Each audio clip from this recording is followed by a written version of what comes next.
बिस्मिल्लाहिर्रहमानिर्रहीम अस्सलामु अलैकुम दोस्तों, रमज़ान कप का आगाज़ हो चुका है जिसमें कई पाकिस्तानी यंग खिलाड़ियों के साथ साथ सीनियर खिलाड़ी भी शामिल हैं। रमज़ान कप में पाकिस्तान को एक नया ओपनर और पावर हिटर मिल गया जिनकी बैटिंग देखकर सोशल मीडिया पर तारीफों के पुल बांध दिए गए। सोशल मीडिया सारिफीन उनकी खूब तारीफें कर रहे हैं। ये बल्लेबाज कौन है और उन्होंने क्या कारनामा सर अंजाम दिया, मुख्तसर वीडियो है, वीडियो को आखिर तक जरूर देखें।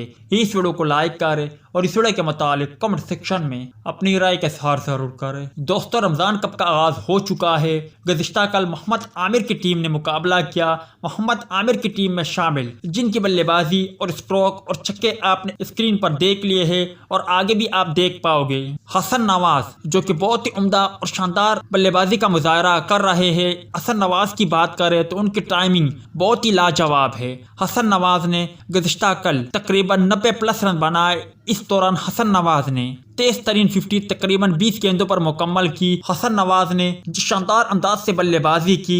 मोहम्मद आमिर भी स्टैंड में बैठे उन्हें तालियां बजाते नजर आए और उनको दाद देते रहे। आप भाइयों को हसन नवाज की शानदार बल्लेबाजी देखकर किस तरह लगा और क्या हसन नवाज T20 क्रिकेट में पाकिस्तान के लिए एक बेहतरीन ओपनर होने के साथ साथ एक पावर हिटर बल्लेबाज बन सकते हैं या नहीं? इस हवाले से कमेंट सेक्शन आपके कमेंट्स का मुंतजर रहेगा।